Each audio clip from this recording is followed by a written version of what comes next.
Hi, this is Tutor Nick P, and this is lesson 461. The lesson today is the difference between content and contents. Okay, yeah, they're both used differently, so this is easy for students to mix up. Okay, anyway, let's take a look at the board. If somebody wants a screenshot, let's go.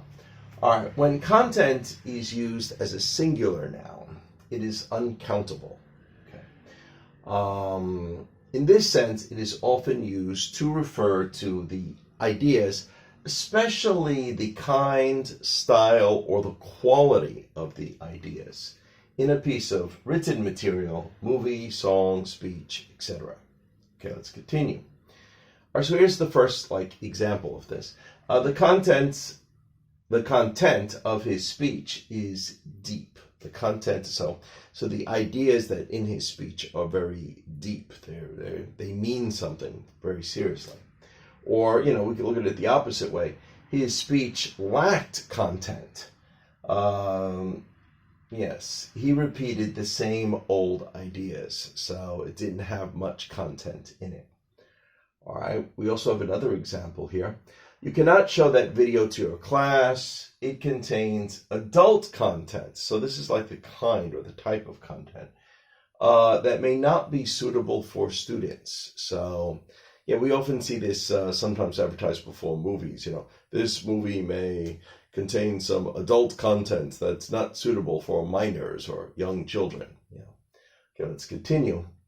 Content can also refer to the amount of a substance in something. So for example, we might say that something has high or low content, like high or low sugar content or fiber content or fat, etc. content.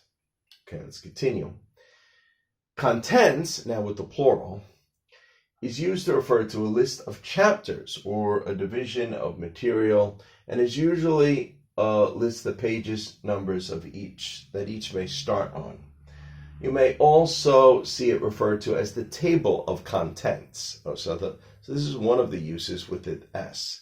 So at the book, if they list where the different chapters are, different parts, so different sections of the book at the beginning, those are referred to the contents or the table of contents. Let's continue.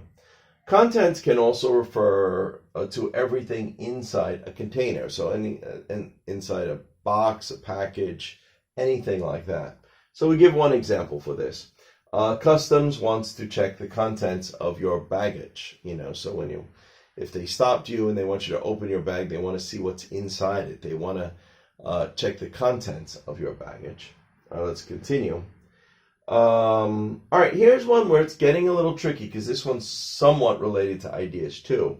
Contents can also refer to all the things dealt with in a discussion or piece of writing. So now this is countable though, because you're talking about the things that you're talking about, not specifically the kind of ideas, but the actual things that you're talking about. So that is with an S.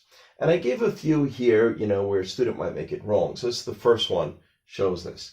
Like if you said the content of their meeting has not been made public yet. No, that's not right, because you want to talk about the things that they talked about, the actual subject. So you would say the contents of their meeting has not been made public yet. You're not talking about the quality or the kind. You're talking about the specific things that they were discussing. In that sense, that should be contents. Okay, let's continue here. All right, what is the content of that box? No, again, when we have things inside something, it should be content. So here with the check, this would be correct. What is the contents of that box? Or what are the contents of that box? Okay, and the last one here. Those cookies have high sugar contents. No, with an S, that would be wrong. You should say those cookies have high sugar content. So that's, the amount of a substance that's in something. So that should be just content without the S. Okay, anyway, I hope you got it. I hope it's clear. I hope now you can clearly see a difference of when you would use the word content and when you should use the word contents. Okay, again, thank you for your time. Bye-bye.